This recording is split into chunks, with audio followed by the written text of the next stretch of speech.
Osmo conformer पहली चीज, और दूसरी है बेटा ओस्मो रेगुलेटर। अब ये दोनों डेफिनेशन जो है इनके अंदर डिफरेंस जो है वो पेपर में कई बार फ्रेम हो चुका है एज अ क्वेश्चन के तौर पर। ओस्मो कन्फॉर्मर और सेकंड है बेटा ओस्मो रेगुलेटर्स। अब बेटा what is osmo conformers and regulators, so let's make a difference between that. मान लीजिए, और मानना क्यों आपने ओरिजिनल बताते हैं आपको स्टेप्स।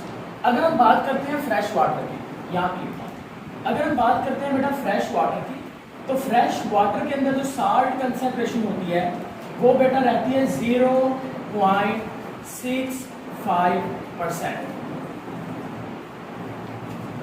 मिराइन की बात करते हैं, मिराइन एनवायरनमेंट की, तो मिराइन एनवायरनमेंट में जो साल्ट की कंसंट्रेशन होती है मिराइन एनवायरनमेंट में या मिराइन वाटर के अंदर बच्चे जो साल्ट कंसंट्रेशन होती है दैट इज 3.65%।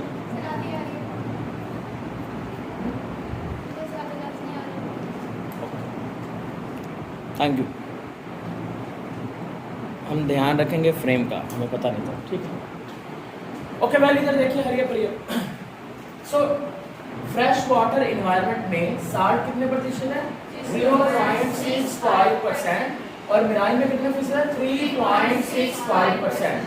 मेरे पास है एक फिश, ठीक है, इस तरह छोटी सी बना लेते हैं प्यारी सी। अब ये फिश जो है, अगर मैं इस मछली को फ्रेश वाटर एनवायरनमेंट में रखता हूँ, सिर्फ ये जनरल एग्जाम्पल दे रहे हैं, ऑथेंटिक एग्जाम्पल नहीं है, जनरल समझाने के लिए। अगर मैं इस फिश को फ्रेश वाटर एनवायरनमेंट में रखता हूँ और बेटा इसकी बॉडी के अंदर साल्ट कंसंट्रेशन जितनी बाहर है उतनी ही बॉडी के अंदर हो जाए। जैसे कि मैंने इस मछली को फ्रेश वाटर में रखा तो फ्रेश वाटर में साल्ट इतने परसेंट होते हैं, इसकी बॉडी में भी साल्ट कितने परसेंट हो गया? 0.65%। उसके बाद मैंने मछली को यहाँ से निकाला, मैंने निकालने के बाद बेटा मिराइन एनवायरनमेंट के अंदर रखा। लेकिन जैसे मैंने इसको मिराइन एनवायरनमेंट के अंदर रखा तो मैंने देखा कि मिराइन एनवायरनमेंट में साल्ट का 3.65%, इसकी बॉडी में भी कितना हो गया? 3.65%। यानी कि जितना साल्ट बाहर उतना ही साल्ट बॉडी के अंदर। तो क्या हो गया? Isotonic to the external environment. अब जरा इधर आ जाइए। मान लीजिए बेटा हमारे पास है एक फिश, इस तरह से ये वाली बढ़िया बनाएंगे, ये देखिए।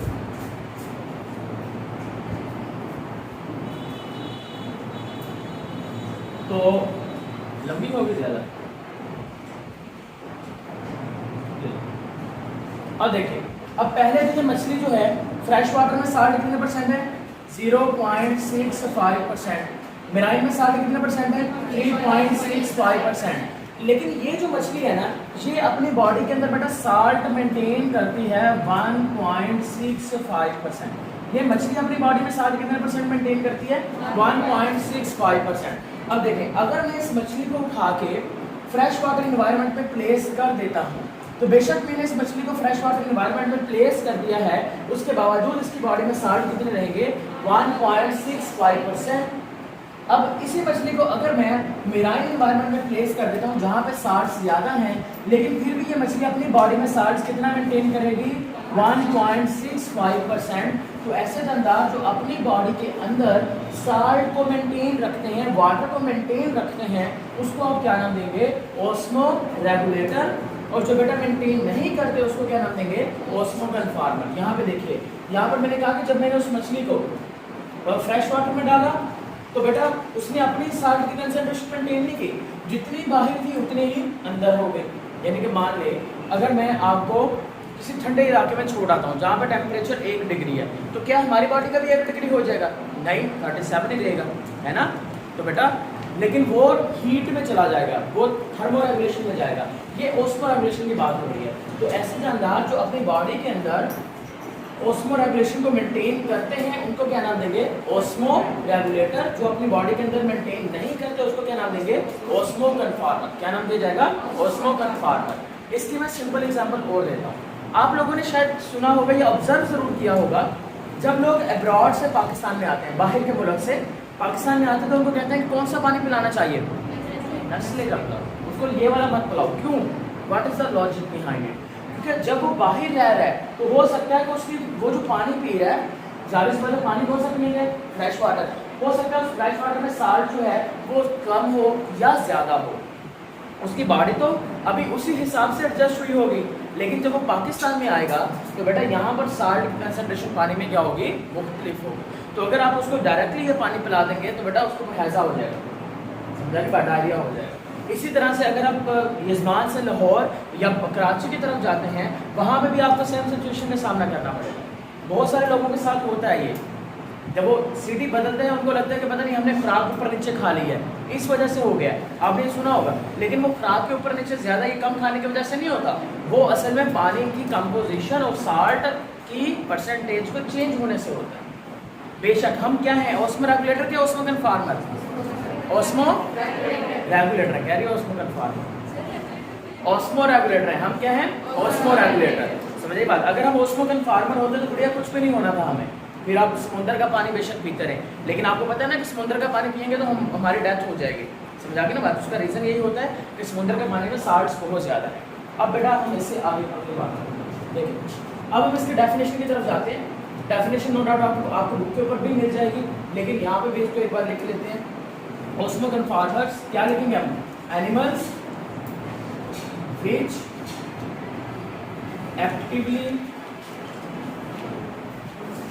actively do not adjust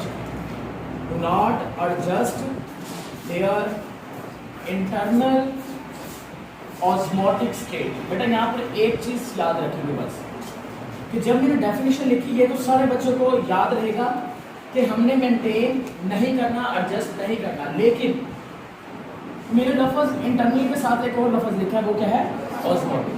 आपको ये लफ्ज नहीं स्किप करना, ये लफ्ज स्किप होना सारे डेफिनेशन में गलत होने का कारण बनेगा, क्योंकि इंटरनल सिचुएशन को मेंटेन जो है बेटा वो होम्योस्टेसिस में भी किया जाता है।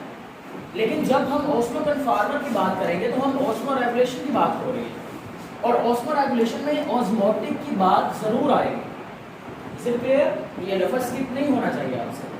अच्छा जी, अब यहाँ पे देखिए, अगर मैं आपको ये कहूँ कि मुझे एनिमल्स की कैटेगरीज बताइए on the basis of osmo regulation, तो कितनी कैटेगरीज बनाएंगे, दो। कौन कौन से, ऑस्मो कन्फार्मर, ऑस्मो। अब बेटा यहाँ पर मैंने एक एग्जांपल दी थी मछली वाली, अब मैं आपको बताता हूँ। मछली जो होती है बेटा ये कोई भी ऑस्मो कन्फार्मर नहीं होती, सारे के सारे मछलियाँ क्या होती हैं, ऑस्मो रेगुलेटर। तो मैंने स्टार्टिंग में ही बोला था कि ये जो एग्जाम्पल है ये एथेंटिक एग्जाम्पल नहीं है, ये समझाने के लिए। अब हम इसके एथेंटिक एग्जाम्पल लेते हैं। हम जितने भी इन्वर्टिब्रेट्स की बात करते हैं, जितने भी इन्वर्टिब्रेट्स हैं, ये तमाम के तमाम इन्वर्टिब्रेट्स होते हैं ना बेटा, ये सारे के सारे होते हैं ऑस्मो कन्फार्मर। जैसा कि अगर मैं लॉबस्टर्स के बारे में बात करता हूँ, लॉबस्टर के बारे में बात कर लूँ, क्रेफिश के बारे में बात कर लूँ बेटा, क्रेफिश, लॉबस्टर्स वगैरह ये सारे के सारे किस में आएंगे, इन्वर्टिब्रेट्स, और ये इसके एग्जाम्पल में आएंगे।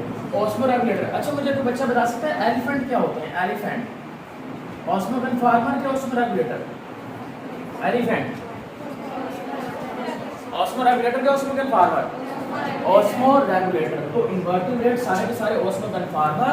और बेटा जब बात होगी वर्टिब्रेट्स की, तो वर्टिब्रेट्स किस में आएंगे, ऑस्मो रेगुलेटर। और बेटा इसकी डेफिनेशन में कैसे लिखेंगे ऑस्मो रेगुलेटर के, animal which, good one, animals which actively adjust there, adjust their internal osmotic state, internal osmotic state वो बेटा आ जाएगा ऑस्मो रेगुलेटर के अंदर।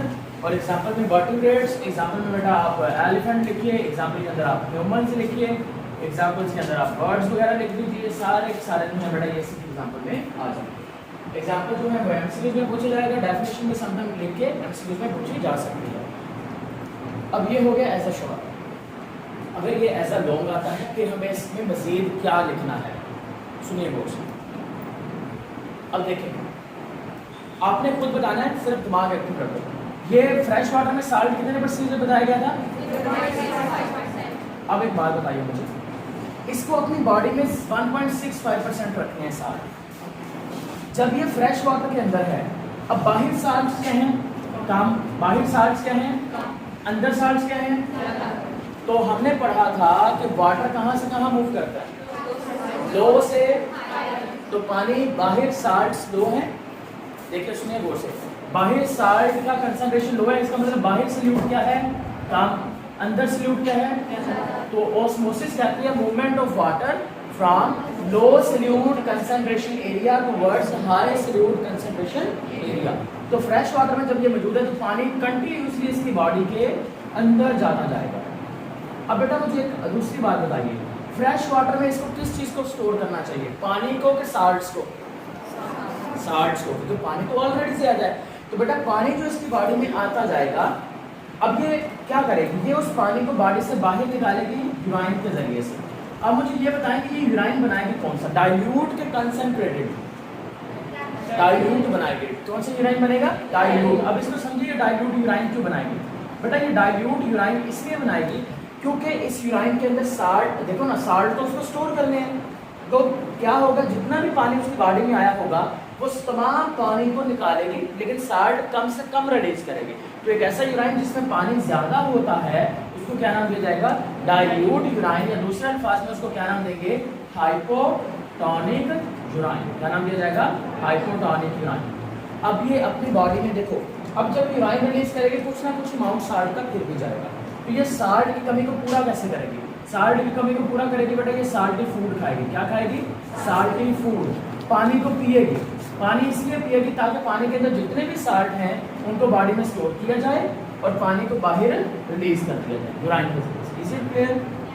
तो बेटा ऑस्मोरेगुलेटर जो फ्रेश वाटर में होते हैं, आपसे एमसीक्यूज में पूछा जाएगा कि वो कौन सा यूराइन रिलीज करते हैं, आपने कहना है they release the hypotonic urine. Osmoregulator जो कि मेराइन इन्वायरमेंट में है वो कौन सा यूराइन रिलीज करते हैं, अगर भूल भी गया ना तो आपने कंसेप्ट लगा लेना है। देखो कंसेप्ट की बेस के ऊपर बता रहे हैं, हमें नहीं बताई जा रही है आपको, देखिए आपने कंसेप्ट लगा देना सिंपल।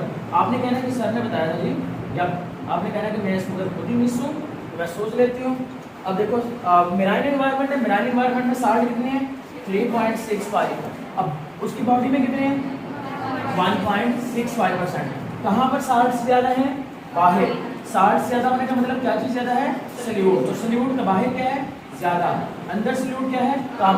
तो पानी किधर से किधर जाएगा, लो सॉल्यूट से हाई सॉल्यूट। तो पानी कंटिन्यूसली कहाँ पे जा सकता है, बाहर। कहाँ जा सकता है, अब देखो इसको क्या स्टोर करना चाहिए, साल्ट के पानी, पानी। तो अगर ये पानी को वाटर को रिजर्व करेगी तो बेटा यूराइन कौन सा बनाएगी, बहुत ज़्यादा गाढ़ा बना देगी और उसको आप नाम दे देंगे कंसंट्रेटेड यूराइन, या फिर दूसरे अल्फाज में क्या नाम दिया जाएगा, हाइपरटोनिक यूराइन। कंसंट्रेटेड यूराइन या फिर दूसरे नाम दे देंगे हाइपरटोनिक यूराइन का नाम दे देंगे। तो इस तरह से। अब बेटा एक आखिरी क्वेश्चन, मैंने कहा कि ये पानी पिएंगे, क्या ये पानी पिएंगी, ये पानी नहीं पी सकती, क्यों, क्योंकि अगर ये पानी पिएंगी तो पानी से ज़्यादा जो चीज़ इनकी बॉडी में आएगा वो क्या होगा, तो ये कभी भी पानी नहीं पिएगी। याद रखेगा मछली जो समुद्र में है पानी पिएगी क्या, अच्छा जल मछली होती है, जल मछली, जल मछली, जल परी है,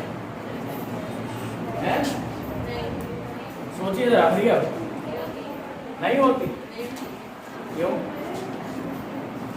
हमारे फायदे की बात हो रही है, तुम कहते होती होगी भाई, हम तो यही उम्मीद लेके चलेंगे, उम्मीद में दुनिया कायनात होती होगी, और यही बात होगा तो लेके चलेंगे। अच्छा क्या ये कॉन्सेप्ट समझ में आया आपको, ये वाला। अब अगर लॉन्ग क्वेश्चन में पूछा गया तो आपने ये बाकी डिटेल्स भी लिखनी है। आपको एडिशनल और क्या लिख सकते हैं, ग्राफ बना सकते हैं हम, एक कौन सा मुश्किल काम है, सीधा सीधा बना देना है आपको। ये लीजिए, ये बन गया आपका ग्राफ का सांचा, ठीक है। ऑस्मोकन्फॉर्मर, ऑस्मोरेगुलेटर बन गया सीधा सीधा। इधर देखिए आप सोचेंगे कैसे बन गया, इधर देखें ये एनिमल की बॉडी के अंदर साल्ट है, एनिमल की बॉडी में क्या है, साल्ट कंसंट्रेशन। तो एनिमल की बॉडी में साल्ट है 1.65%, ठीक है। बाहर साल्ट है 0.65%, बाहर साल्ट है 3.65%। इधर देखिए एक बार, देखो इन्वायरमेंट के अंदर साल्ट पहले कंसंट्रेशन क्या थी, कम, उस वक्त एनिमल की बॉडी में क्या है 1.65%, बाहर साल्ट की कंसंट्रेशन क्या हो गई, ज़्यादा। अभी भी एनिमल की बॉडी में साल्ट कितने, 1.65%। तो एनिमल की बॉडी में तो मेंटेन है ना, इसी वजह से ग्राफ सीधा चलता है। इधर देखो जरा, बाहरी साल्ट से 0.65%, फिर आ गया 3.65%। अब यहाँ पे आ जाइए, अब पहले उसकी बॉडी में साल्ट है 3.65%। आप कितने हो गए? 3.65%। तो पहले थे कम, अब क्या हो गए? ज़्यादा। देखिए समझ आ गई बात? तो ये इसका ग्राफ है। तो आप ग्राफ से एक्सप्लेन कर सकते हैं, एग्जाम्पल दे सकते हैं, एक्सप्लेनेशन दे सकते हैं, डेफिनेशन दे सकते हैं, और फिर मेरे ख्याल से काफ़ी लंबा आपका लेंथ लॉन्ग बना। जी बेटा।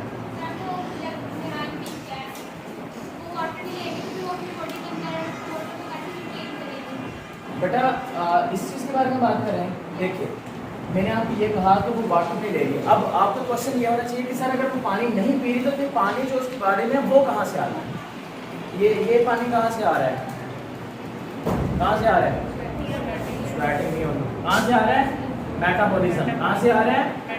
तो बेटा वो मेटाबॉलिज्म से प्रोड्यूस हो जाएगा। समझ आ गई बात? कहाँ से प्रोड्यूस होगा? मेटाबॉलिज्म से। ठीक है, हाँ जी। वो साइटोप्लाज्म के अंदर ऑलरेडी है। साइटोसोल किधर गया? सही है, वो लिविंग है ना, तो लिविंग के अंदर लिविंग कंटेंट होता है, लिविंग सेल होता है। लिविंग सेल में 90% क्या होता है? साइटोसोल। और भी क्वेश्चन? बेटा टेक्निकली तौर पर 1 मिनट, ये ऐसा शॉर्ट है लेकिन आप इसको ऐसा लो अगर आ जाए। यस बेटा पूछिए।